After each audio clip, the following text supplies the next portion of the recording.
Olá pessoal, essa é a nossa quarta parte da nossa aula de hoje, de 18 de março, um dia muito especial para mim, porque estou completando mais um dia, mais um ano de vida, né?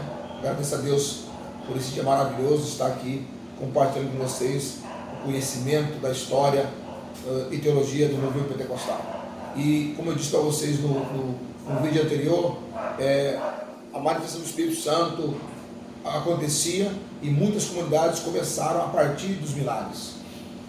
Algumas, né, acontecia com a mensagem de Paulo pregando na sinagoga, onde havia aconteciam divisões, um grupo acreditava, outro não, e o apóstolo Paulo era convidado para voltar, e muitas comunidades começaram dessa forma, mas outras não, outras começaram a partir de milagres, onde Pedro, Paulo, enfim, os outros discípulos foram usados pelo Espírito Santo. E nessa trajetória missionária de Paulo, pregando as boas novas da salvação, ele não teve dificuldade em pregar o Evangelho, as boas novas, com veemência, porque o Evangelho produzia frutos reais. O Evangelho produzia frutos, um fruto literal, a alegria, a paz, a esperança, porque a ação do Espírito Santo era imediata, né? Você vai ver isso no capítulo 19, na vida de Cornélio, na igreja, entre os irmãos de Éfeso, quando Paulo perguntou a eles: vocês conhecem? Não, só conhecemos de João.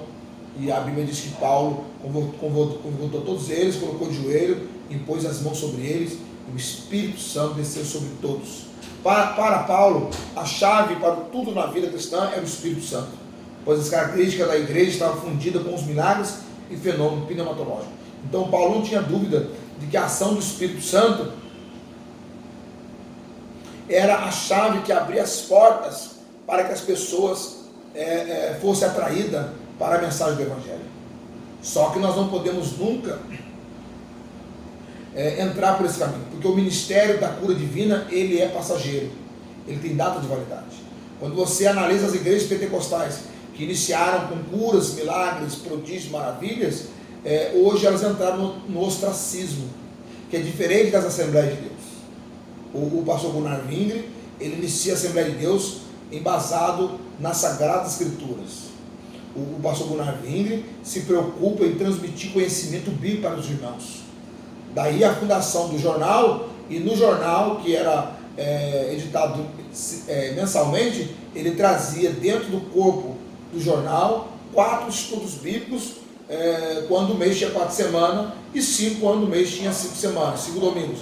Então, para cada domingo, para cada semana, os irmãos tinham ali um estudo preparado pelo pastor Gunnar Wingre. Então, a igreja de Deus, o milagre não foi o seu carro-chefe. Também não foi o seu carro-chefe a questão da busca, mas o pastor Gunnar Wingre, ele temperou, ele ofereceu o ensino bíblico e também ofereceu a realização da promessa. Por isso nós devemos entender, a igreja primitiva teve a mesma coisa. Você vai ver que Paulo, ele chegava na cidade, ele procurava uma sinagoga, e na sinagoga, como um ensinador que aprendeu aos pés de Gamaliel, logo reconhecia que era o apóstolo, reconhecia que era o Paulo de Jerusalém, e convidavam ele para fazer a leitura da lei, e ele fazia a leitura da lei e depois fazia algumas observações, e nessas observações o apóstolo Paulo começava a falar das boas novas do Senhor Jesus, e isso criava às vezes algumas situações não muito amigável entre os judeus que estão na sinagoga. Um grupo aceitava, outro não, e nesta, quem ganhava era o evangelho, porque o grupo que aceitava já convidava Paulo para poder falar com eles na próxima semana, falar com eles, e aí ali começava uma comunidade cristã, porque a igreja, os milagres acompanhavam a igreja. Os milagres, prodígio, maravilha, era patente nas pregações do apóstolo Paulo. E isso tornou uma das marcas das comunidades cristãs fundada pelo apóstolo Paulo. Coríntios era uma igreja que possuía a prática de todos os dons espirituais. E você vê que a comunidade de Coríntios era uma comunidade muito complicada, com problemas. mas ela tinha os dons espirituais, praticava todos os dons espirituais. Os cristãos primitivos tinham uma particularidade, pois os mesmos viviam sob a dependência total do Espírito Santo, e isso gerava uma confiança espontânea no Espírito Santo do que na autoridade para guiar suas vidas e direcionar seus encontros. Ou seja, os irmãos tinham uma vida tão regrada na ação do Espírito Santo que nem precisava dos guias estar exortando, os líderes exortando, chamando a atenção, não tinha. Até você vai ver isso quando Paulo escreve as suas epístolas. Ele escreve as suas epístolas, não chama não escreve a epístola invocando um líder, mas ele escreve para toda a comunidade, excetuando Filipenses, tá? As demais não, ele escreve para toda a comunidade. Por quê? Porque a igreja era um corpo só. Era um corpo só. É lógico que nós vamos dizer que a igreja era céfala, não tinha obreiro. Não é isso. Porque senão Paulo não teria escrito as epístolas de Timóteo e Tito. E Paulo não teria dito que quem deseja o episcopado, excelente obra deseja. Não teria dito isso. Mas Paulo, ele deixa nas suas epístolas mostrar que a igreja era convergia numa comunhão tão grande, mas tão grande, que os irmãos dependiam do Espírito Santo, né? A visão da igreja primitiva era de uma comunidade que se desenvolvia por meio da interação de seus dons espirituais e ministério. Eles geravam na igreja uma cultura de conquista, de respeito com aqueles que possuíam os dons espirituais e eram usados por Deus. Assim, a igreja primitiva buscava mais a presença imediata do Espírito Santo para as suas vidas e comunidade do que a criação de uma estrutura organizacional e a formalidade. Isso aqui você vai entender porque a igreja só vai ter um templo, ela só torna-se uma instituição a partir do quarto século. Então a igreja era uma comunidade doméstica. Por isso que Paulo, sempre que encerra as suas epístolas, você vai encontrar um texto que diz assim, saudações à igreja que está na sua casa. Porque a igreja era chamada doméstica, onde os irmãos se reuniam na casa de outros irmãos mais abastados, uma casa maior, onde todos ali cultuavam. E a estrutura organizacional da igreja era assim: os pastores dirigiam os cultos, né? Dirigiam as igrejas domésticas.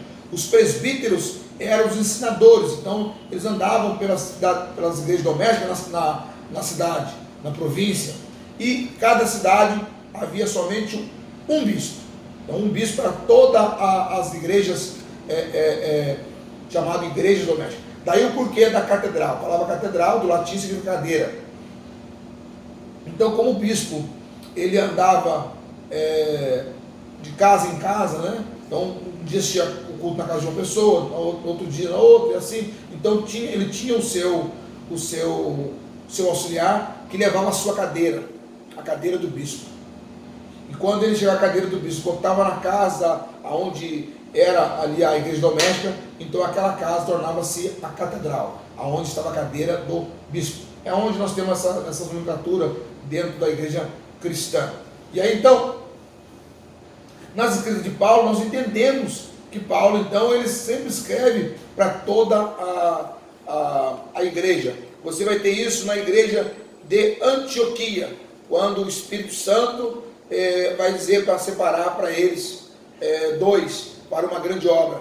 E aí a igreja entra em oração, e o Espírito Santo então fala Barnabé e Saulo. Então você verifica que a igreja, o Espírito Santo falava, a igreja entrava em oração para não errar, para não desobedecer a voz do Espírito Santo. E quando eles oravam, o Espírito Santo então falava o que ia acontecer, e aí a igreja entrava por esse caminho. Interessante que o Espírito Santo escolhe entre um grupo de pessoas cultas, profetas e mestres, profetas e doutores. E aí escolhe Barnabé e Saulo. Assim, a proliferação de sinais e maravilhas entre os primeiros cristãos, que ocorre 9 vezes em Atos, e cuja época os milagres e as curas acontecem todos os dias, e são parte essencial da proclamação do Evangelho. Evangelismo de poder é então um dos tipos comuns da propagação das boas novas na igreja primitiva. Depois da era apostólica, muitas restaurações e avivamento ocorreram em vários lugares de forma ilhada e na sua grande maioria nos mosteiros e entre os carismáticos isolados, mas nenhuma renovação em massa ocorreu como aconteceu, como foi a partir do século XX. Deus abençoe vocês, até a próxima semana.